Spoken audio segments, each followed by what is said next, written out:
जे आदमी धार्मिक हो जाए तो उसकी जिंदगी दे विच समस्यावां विदा हो जांदियां ने हमेशा वास्ते। एक तंदुरुस्त मन नाल जाउण दा एक अलग ही नज़ारा है। बीमार मन नूं आपां कदों तक चक्की भी नहीं जावांगे, सारा कुछ पास है, फिर भी आदमी कुछ ना कुछ घाट महसूस कर रहा है। तेदा अर्थ है कि संसाधना दे विच कमी नहीं है, कुछ ना कुछ अंदर गड़बड़ है। आपां नूं स्वयं नूं ही अंदर उतरना पऊगा। अपना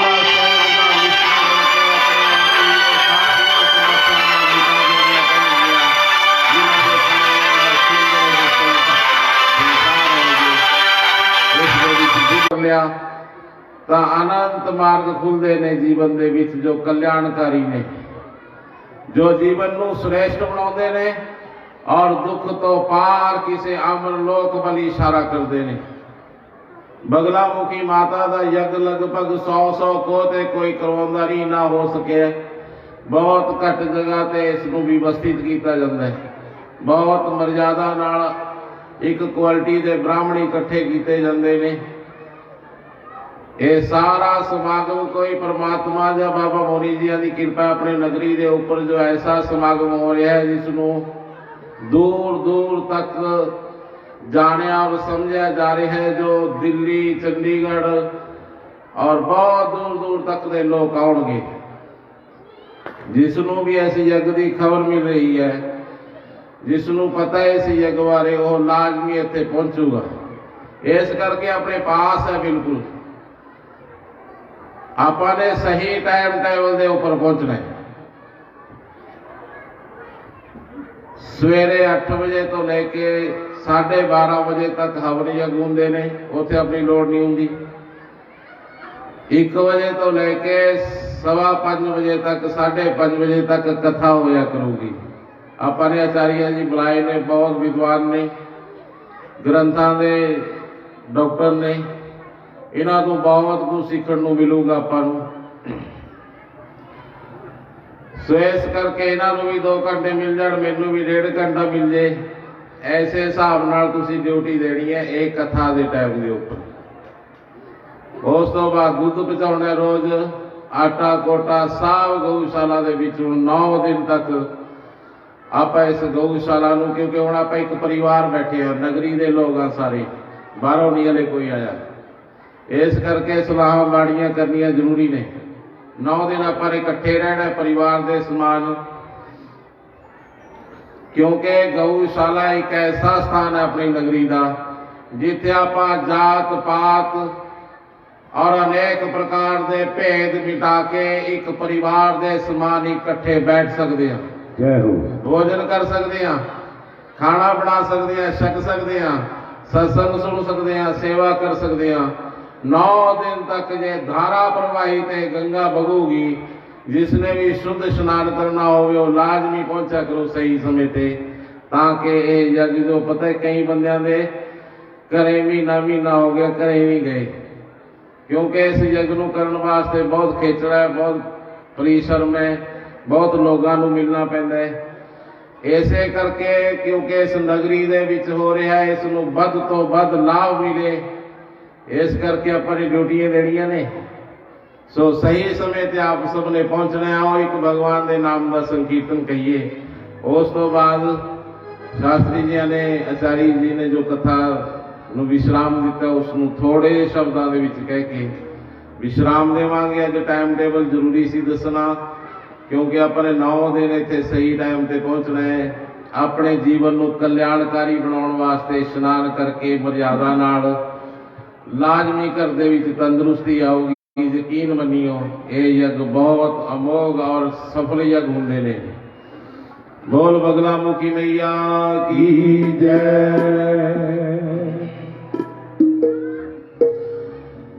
हो आदि पुरख परमात्मा, आदि पुरख परमात्मा, तेरी ओट कामा में बीज ज्ञान निधान शीस चरना ते नामा में। बीज ज्ञान निधान शीस चरना ते लावा मैं, जो ज्ञान निधान शीश झरना के लावा मैं। ओ भूल चूक तू बख्श दे, भूल चूक तू बख्श दे, बख्शण हार गरीबा दे। जगत पिता भगवान तू बेड़े तार गरीबा दे, जगत पिता भगवान तू बेड़े तार गरीबा दे। जय हो।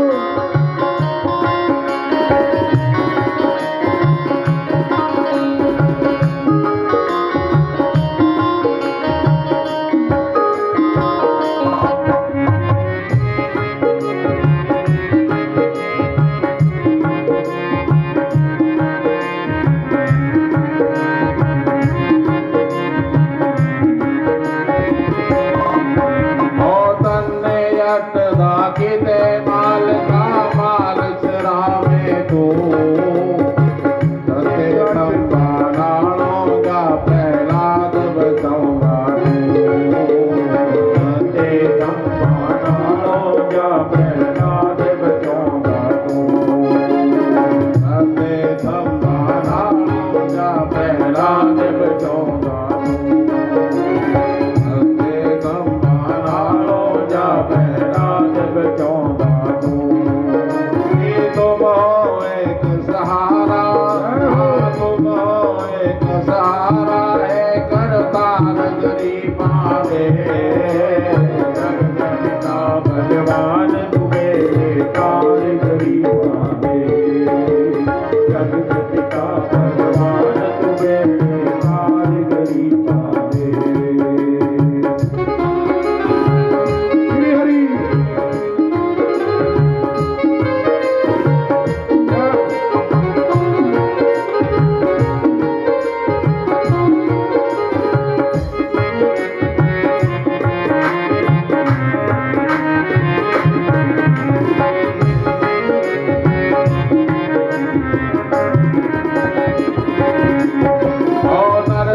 भगत दिखते दात आऊंगी तारी तय, नरसी भगत दिखते दात आऊंगी तारी तय।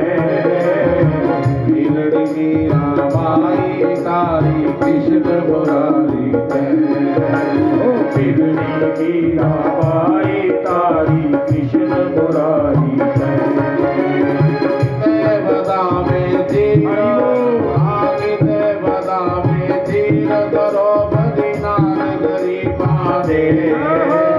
जगत पिता भगवान तू बेड़े तार गरीबा दे, जगत पिता भगवान तू बेड़े तार गरीबा दे।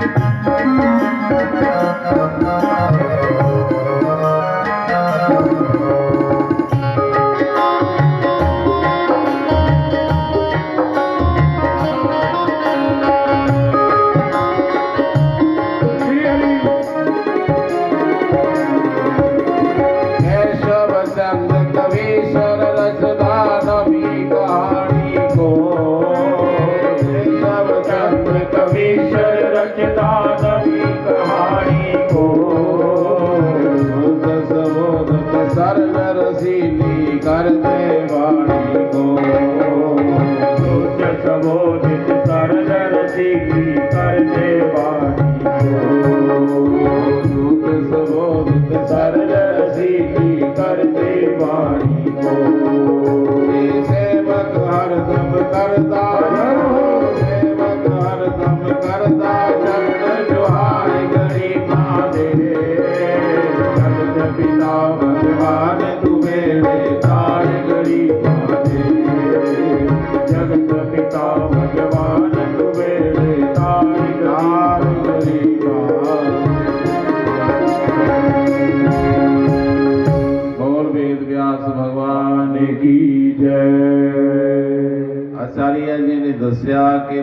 भागवत महापुराण और हरिवंश महापुराण ਦੇ ਵਿੱਚ ਕੋਈ ਅੰਤਰ नहीं है ज़्यादा।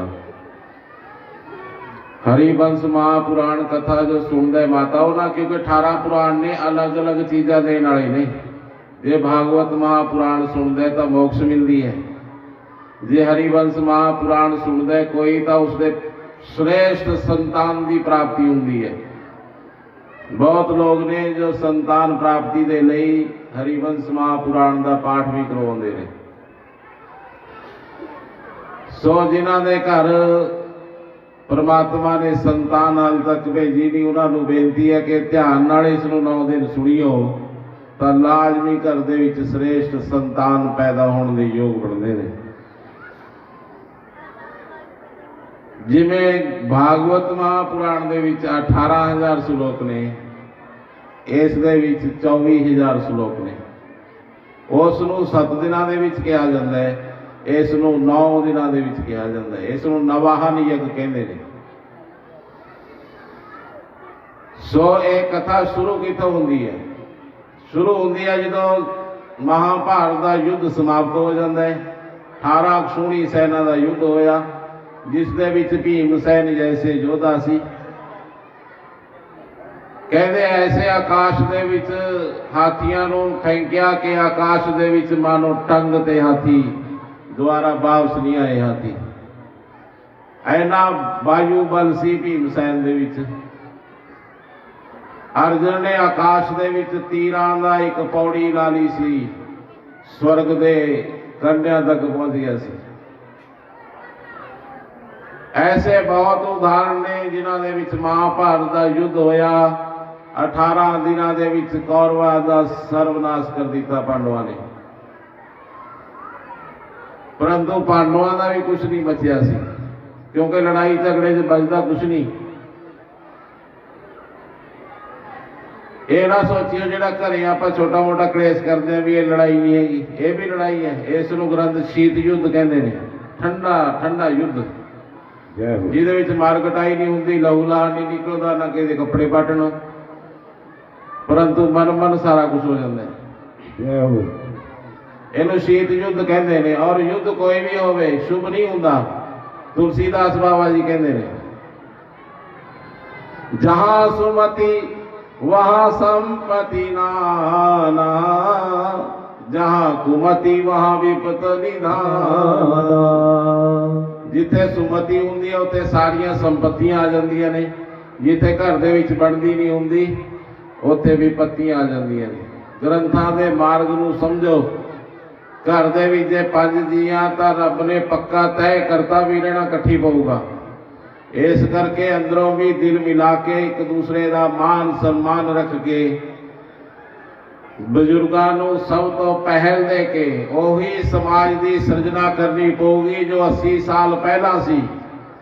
जे समाज नू बचाउणा है, जिहड़े अपने जवाकां नू आपां अंग्रेज बनाउण वास्ते तैयार हो रहे हैं, यकीन मनियो इन्हां ने रोटी नहीं देनी हैगी,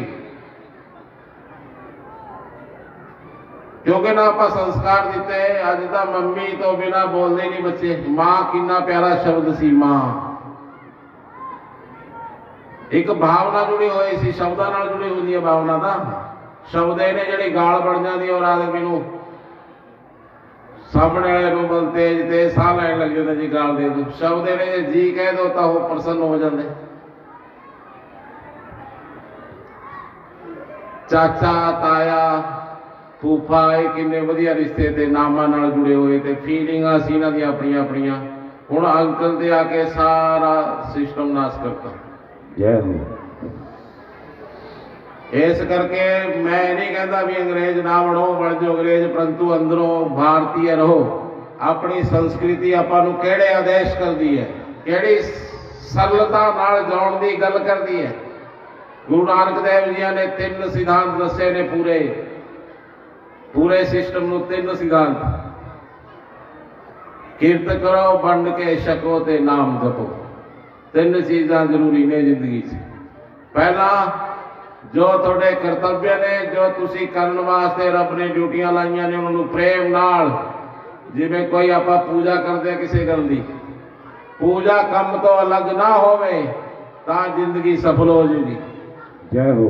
जे आप 10 मिनट धूप बत्ती करन तो बाद उस तो बाद 24 घंटे त्योड़ियां पा के रखियां, फिर वो पूजा नहीं, फिर आप पूजा करन दा ढोंग करते हैं।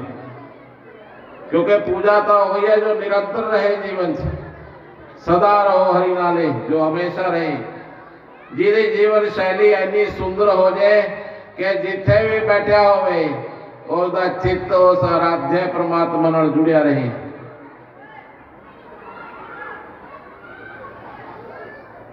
इस करके ਉਹੀ संस्कृति बचा सकती है भारत नूं ਜਿਹੜੀ संस्कृति नाल अपने बजुर्ग उन्हां दे बजुर्ग जिउंदे आए।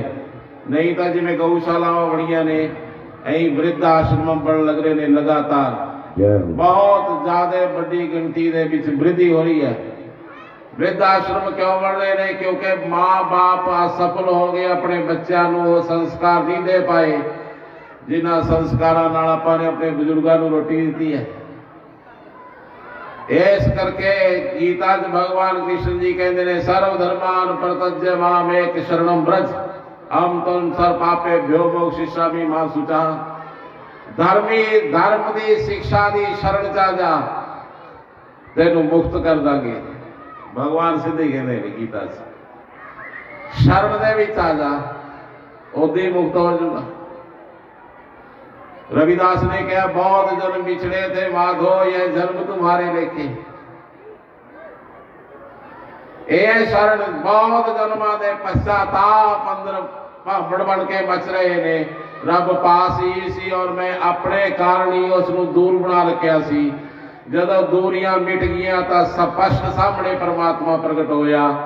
हाथ जोड़ के भगत रविदास उस झोपड़ी दे विच परमात्मा नू समर्पित हो जाते। यह शिक्षा है अपने भारत वर्ष की। यह शिक्षा नहीं है कि आप अपने सभ्याचार, अपनी संस्कृति, अपने गुरुओं के वाक्या तो दूर हो जाइए। जिन्ने दूर होवांगे उन्नी भयंकर परिणाम निकलणगे। युगा युगा तो यह शिक्षा धर्म की चली आ रही है और यह इतनी ज्यादा शुद्धतम है कि जे इंसान इस शिक्षा नाल जावे, ध्यान करे, भक्ति करे, सेवा करे, सिमरन करे और जो काम वो करदा है जिंदगी दे उन्होंने भी निपुणता नाल करे, प्रेम नाल करे, तो सारे मसले उसकी जिंदगी दे 60-70 सालों च हल हो सकते हैं।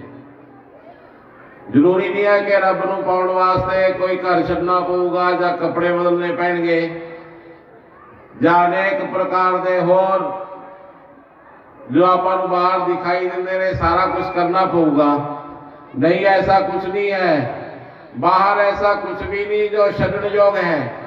छड्डना अंदरों है कुछ जो गलत फहमियां नाल अपने आप नूं आदमी ने भर रखे हैं। जिद्दे उन्हां गलत फहमियां तो मुक्त हो गया तो फिर छड्डण की लोड़ नहीं है। फिर उपभोग होगा उन्हां वस्तुओं का त्याग पूर्वक। जय हो। यही जीवन है। सो ग्रंथ कहते भागवत महापुराण जिथे समाप्त होंदी है, जिथे भागवत महापुराण नूं कहा जाता है, उत्थे वेद व्यास भगवान वैशंपायन ऋषि नूं जन्मेजय ऋषि लवे राजे लवे भेजते हैं। पांडवों का बच्चा नहीं सी कुछ, गर्भ दे विच एक बच्चा सी राजा परीक्षित, उत्तरा कुमारी तो पैदा होया। उसनूं सर्प ने डस लिया सी, आपनूं पता ही है, भागवत महापुराण बहुत बार सुनी है। राजा परीक्षित की मृत्यु तो बाद जन्मेजय ने पृथ्वी के ऊपर राज किया। राजा जन्मेजय कहते वैशंपायन ऋषि उसके पास आ गए। वैशंपायन ऋषि कहने लगे राजा होनी प्रबल है, तू एडा बड़ा राजा है परंतु तेनू कलंक लगन वाला है, एडा बड़ा पाप करने वाला है तू। थोड़े समय से तेरिया कुलां की जिहड़ी ख्याति है सब नष्ट हो जाऊगी। राजा ने कहा अच्छा ऐ भी कुछ होंदा है महाराज। जिहड़ा अगला जीवन है, आने वाला समय जिथे आप खड़े हैं, इस तो अगला जीवन है जो वो पहले ही निश्चित है। आप किन्ना भी उरा परा भजिए किते नहीं भज सकते। ਜੀਵਨ ਆਪਾਂ ਨੂੰ ਉੱਥੇ ਹੀ ਲੈ ਕੇ ਜਾਂਦਾ ਹੈ ਜਿੱਥੇ ਆਪਣੀ ਲੋੜ ਹੁੰਦੀ ਹੈ।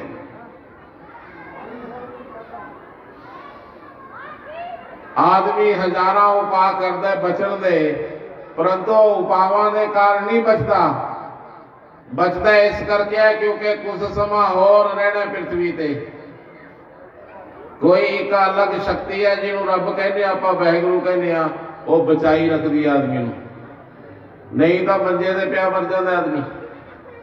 ਚੰਗਾ ਭਲਾ ਦੀ ਭਾਈ ਜਮੀਆਂ ਗੱਲਾਂ ਬਾਤਾਂ ਕਰਕੇ ਰੋਟੀ ਖਾ ਕੇ ਸੋਇਆ, ਸਵੇਰੇ ਸਾਹ ਵੀ ਨਹੀਂ ਆਇਆ।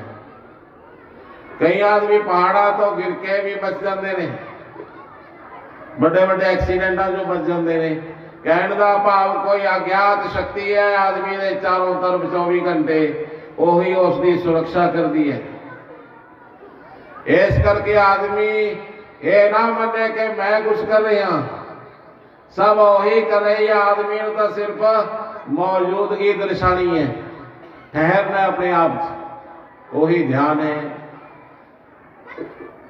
ਸੋ ਮੇਰੇ ਕਹਿਣ ਦਾ ਅਰਥ ਇਹ ਹੈ ਕਿ ਰਾਜਾ ਨੂੰ ਇਸ ਗੱਲ ਤੇ ਵਿਸ਼ਵਾਸ ਨਾ ਹੋਇਆ। ਰਾਜਾ ਕਹਿੰਦਾ ਹੈ ਕਿਵੇਂ ਹੋ ਜਾਊਗਾ ਮਹਾਰਾਜ, ਮੈਂ ਰਾਜਾ ਹਾਂ, ਮੈਨੂੰ ਸਾਰੀ ਸਮਝ ਹੈ, ਮੈਨੂੰ ਸਾਰਾ ਗਿਆਨ ਹੈ, ਤਾਂ ਮੇਰੇ ਤੋਂ ਪਾਪ ਕਿਵੇਂ ਹੋ ਸਕਦਾ ਹੈ? ਨਹੀਂ ਮੇਰੇ ਤੋਂ ਪਾਪ ਨਹੀਂ ਹੋਣਾ। ਰਿਸ਼ੀਆਂ ਨੇ ਕਿਹਾ ਚੰਗਾ ਤੈਨੂੰ ਮੈਂ 5 ਚੀਜ਼ਾਂ ਦੱਸਦਾ ਜਿਹੜੀਆਂ ਤੇਰੇ ਨਾਲ ਘਟਿਤ ਹੋਣਗੀਆਂ। ਜੇ ਤੂੰ ਸਮਰੱਥ ਹੈ, ਜੇ ਤੂੰ ਆਪਣੇ ਆਪ ਨੂੰ ਮੰਨਦਾ ਹੈ ਕਿ ਮੈਂ ਕੁਝ ਕਰ ਸਕਦਾ, ਜਾਂ ਮੈਂ ਆਪਣੇ ਆਪ ਦੇ ਵਿੱਚ ਅਧਿਕਾਰੀ ਹਾਂ, ਮੇਰੇ ਵਿੱਚੋਂ ਤਾਕਤ ਹੈ ਕਿ ਮੈਂ ਨਿਰਣੇ ਬਦਲ ਸਕਦਾ ਵਿਧਾਤਾ ਦੇ, ਤਾਂ ਫਿਰ ਤੂੰ 5 ਚੀਜ਼ਾਂ ਨੂੰ ਮੋੜ ਲੈ। ਉਹਨੇ ਕਿਹਾ ਬੋਲੋ ਜੀ। ਕਹਿੰਦੇ ਅੱਜ ਤੋਂ 20-25 ਦਿਨਾਂ ਤੱਕ ਤੇਰੇ ਸ਼ਹਿਰ ਦੇ ਵਿੱਚ ਇੱਕ ਘੋੜਾ ਆਊਗਾ, ਘੋੜਾ ਬਹੁਤ ਸ਼ਾਨਦਾਰ ਹੋਊਗਾ। ਮੈਂ ਤੈਨੂੰ ਕਹਿਣਾ ਕਿ ਉਹ ਘੋੜਾ ਨਾ ਲਈ ਤੂੰ, ਜੇ ਤੂੰ ਉਹ ਘੋੜਾ ਨਾ ਲਿਆ ਤਾਂ ਤੂੰ ਬਚ ਜਾਏਗਾ, ਪਰੰਤੂ ਇਹ ਹੋ ਨਹੀਂ ਸਕਦਾ, ਘੋੜਾ ਤੂੰ ਖਰੀਦੇਗਾ ਲਾਜ਼ਮੀ। ਦੂਸਰਾ ਨੰਬਰ, ਤੁਸੀਂ ਉਹ ਘੋੜੇ ਦੇ ਦਰਸ਼ਨ ਨਾ ਕਰਿਓ, ਜੇ ਲੈ ਵੀ ਲਿਆ ਤਾਂ ਦਰਸ਼ਨ ਨਾ ਕਰਿਓ। ਜੇ ਕਿਤੇ ਐਸਾ ਸਮਾਂ ਆ ਗਿਆ ਘੋੜਾ ਸਾਹਮਣੇ ਆ ਗਿਆ ਤਾਂ ਫਿਰ ਘੋੜੇ ਤੇ ਚੜ੍ਹੀਓ ਨਾ ਤੁਸੀਂ। ਇਹ ਗੱਲ ਦਾ ਪੂਰਾ ਖਿਆਲ ਰੱਖਣਾ ਹੈ। ਜੇ ਖਿਆਲ ਨਾ ਰੱਖਿਆ ਤਾਂ ਲਾਜ਼ਮੀ ਇਹ ਸਭ ਘਟਿਤ ਹੋ ਜਾਊਗਾ। ਉਸ ਤੋਂ ਬਾਅਦ ਘੋੜਾ ਤੈਨੂੰ ਦਕਸ਼ਣ ਦਿਸ਼ਾ ਵੱਲ ਲੈ ਕੇ ਜਾਊਗਾ। ਉੱਥੇ ਇੱਕ ਲੜਕੀ ਹੋਊਗੀ, ਉਸ ਲੜਕੀ ਨੂੰ ਤੂੰ ਸਾਥ ਨਾ ਲੈ ਕੇ ਆਈ, ਔਰ ਜੇ ਲੈ ਵੀ ਆਇਆ ਤਾਂ 100 ਬ੍ਰਾਹਮਣਾਂ ਨੂੰ ਇੱਕ ਸਮੇਂ ਭੋਜਨ ਨਾ ਕਰਵਾਈ। ਔਰ ਵੈਸ਼ਵਪਾਨ ਜੀ ਮੁਸਕਰਾ ਕੇ ਰਾਜੇ ਨੂੰ ਕਹਿੰਦੇ ਨੇ, ਉਹ ਰਾਜਨ ਇਹ ਟਾਈਮ ਆਊਗਾ ਜੇ ਤੂੰ ਵਿਧਾਤਾ ਦੀ ਕਰਨੀ ਨੂੰ ਰੋਕ ਸਕਦਾ ਹੈ ਤਾਂ ਰੋਕ ਲੈ। गुरु महाराज कहते ने कि शब्द एक भी ना दे और 10 भी हिर ले तो मूड़ा तो क्या करे। कहते जी एक भी ना दी और 10 भी मार के थप्पड़ खोलियां, फिर ओदा की बिगाड़ूगा आदमी। घटो घट जेड़ा वो दे रहा है, देंदा दे ना लैंदा थक पाए, जुगा जुगंतर खाए रहे आप ओदा दिता होया, तां फिर ओदा शुकराना तो करते रहो। यही प्रभु का नाम है, शुक्रिया तो करते रहो। जे कोई सानू 5-7 हज़ार रुपया भी दे दिंदा है तां भी सारी उम्र का आसान रखते आप। जे कोई 2 लाख रुपया दे दे और कहे भाई मैं तेरी सहायता करती, तो गुणगान गाने ਉਹਦੇ ਆਪਾਂ। जे कोई 50 लाख दे दे फिर आप लाजमी ਉਹਦੀ सहायता ਨੂੰ अखबारों के ਵਿੱਚ दसांगे भी मेरी सहायता हुई भाई फलाने आदमी ਵੱਲੋਂ। परंतु परमात्मा हर चीज दे रहे हैं। पैदा होने तो पहला मां दी, खाण की समर्था नहीं सी, दुध दिता, जो दुध खत्म होने लगे दंद आ गए। जदों आदमी का शरीर दंदा के काबल ना रहा तो आदमी के दंद ले ले भी हुण भाई जेड़े पीण वाले पदार्थ ने वो ज्यादा खाई, सख्त ना खाई कुछ, नहीं तो गड़बड़ हो जूगी। कितना ख्याल रखता रब। जो ठाकुर सदा सदा हजूरे ताको अंधा जानत दूरे। जो ठाकुर परमात्मा हमेशा हजूरी दे विच मौजूद है। आदमी अपने अंधेपन के कारण उसनूं दूर देखता रहिंदा है। अंधापन की है? अज्ञान। आदमी अपने आप को शरीर मन के जा रहा है, कितनी गलत फहमी है। आदमी मनता भी फलाना सिंह, ले दसो भी भाई 50 साल पहला नहीं थी, फिर उदो कौन सिंह थी? तो है भी नहीं थी, और 50 साल बाद में भी नहीं होगा। इस शरीर का, ये शरीर का नाम है, तेरा नाम नहीं हो सकता। तू अनाम है, अरूप है, बिना रंग तो है। आदमी के अंदर कुछ ऐसा है जिन्हों अखंडता नाल संबंधित मनिया जा सकता है। आदमी का कब्जा सूर्य चंद्रमा ते हो सकता है जो अपने अंदर थोड़ा जा हो कॉन्टैक्ट बना ले रब नाल। कोई नहीं सी नामदेव ने एक गौ नूं मरी हुई नूं खड़ा कर दिता सी 3 पैरों के उपर। लाजमी उन्होंने संपर्क बन गया सी ब्रह्मण नाल। लाजमी अपने अंदर कोई केंद्र है, लाजमी कोई ऐसा चीज है अपने अंदर जिहदे संपर्क बन गया तो आदमी का फिर जन्म नहीं होता है, आदमी मुक्त हो जाता है। नहीं तो ग्रंथ कहते हैं जन्मनी जन्मनी मृत्यु शु मरणम तस्य कलेवरम, कहते बार बार जन्म का मरता रहता है। इस करके वैशंपायन जी ने कहे हुए शब्द राजा परीक्षित नूं जन्मेजय नूं 20 दिनों तो बाद घटी तोड़ लगे। शहर दे विच एक व्यापारी आया और घोड़ा मानो आकाश च उड़ जूगा। श्वेत रंग का घोड़ा। जदों घोड़े ने प्रवेश किया शहर दे विच तां कहते जिवें सुगंध फैल जाती है, फैल गई खबर दूर तक। राजे की कचहरी च भी गूंज गई गल भी घोड़ा की घोड़ा है। बहुत शानदार है, कुदरत का करिश्मा है जमीन। जिस राजे लवे भी यह घोड़ा रहूगा और राजे को सम्राट होने का गौरव प्राप्त होगा। और सारी पृथ्वी से राज कर सकता है घोड़े के गुण ने। मंत्रियों ने कहा महाराज फिर आप खरीद लेंगे, कहते ना ना घोड़ा ही लेना अपने। कहते महाराज चलो मनते हैं गल, तुसी घोड़े ते ना चढ़ियो, रहन दियो। घट्टो घट जे पड़ोसी वाले राजे ने खरीद लिया तो फिर वो तोहफे का एक धनी हो जाऊगा, उसकी विख्याति हो जाऊगी घोड़ा उत्थे है भाई। घट्टो घट एक नमूना तो खरीद लो, रख लेंगे आप, ना चढ़ियो। राजे ने 15 मिनट सोचा, उस तो बाद क्या गल ठीक है ना दी, घोड़ा आने नाल तो कुछ नहीं होंदा, जे चढ़ा के फिर कोई खराब होगा। इस करके उसने पैसे देके और घोड़ा खरीद लिया। कहते 6 महीनों बादों राजा तबेले दे विच चला गया। जाके जो घोड़े के दर्शन करे राजे दे रोंगटे खड़े हो गया। मानो घोड़ा राजे नूं उड़ीक रहा होवे। राजे दे मन दे विच आया ग्राउंड होंदा, एक ग्राउंड दे विच बहुत लंबा चौड़ा स्टेडियम जैसा होंदा, उस दे विच घोड़ियां नूं रखे जांदे। आप ऐसे ग्राउंड च गेड़े दे लाने, घट्टो घट चढ़ के तो देखिए अपना घोड़ा है किहड़ा बियाना कोई। कहते राजे ने काठी पवाली घोड़े के उपर, जो मारी शाह घोड़े ते, कहते घोड़ा मानो हवा के वेग नाल उड़ गया लेके राजे नूं। यह कहा जा सकता है राजा घोड़े नूं लेके नहीं गया, घोड़ा राजे नूं जबरदस्ती दक्षिण दिशा नूं लेके चल पिया। ग्रंथ कहते ने राजा दे उही संकल्प याद आ गए भी ये तो ऋषियों ने पहला कहा हुआ है। परंतु राजा अगले संकल्प के ऊपर दृढ़ हो गया भी जे लड़की मिली तो लेके नहीं साथ आनी। ग्रंथ कहते हैं एक जंगल दे विच घोड़े ने जाके अपने कदमां नूं रोक दिता। बहुत बड़ा तूफान आया होया लगता सी जंगल दे विच।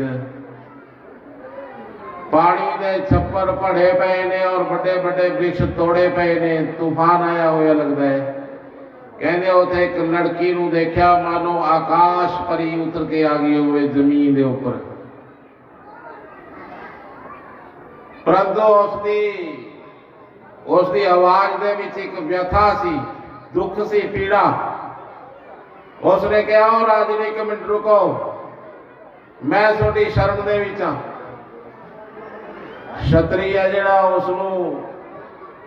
ਉਸ ਦਾ ਨਿਯਮ ਹੈ ਕਿ ਜੇ ਉਸਦੀ ਸ਼ਰਨ ਦੇ ਵਿੱਚ ਕੋਈ ਆ ਜਾਏ ਤਾਂ ਉਸ ਨੂੰ ਮਾਰਦਾ ਨਹੀਂ, ਉਹ ਛੱਡ ਦਿੰਦਾ।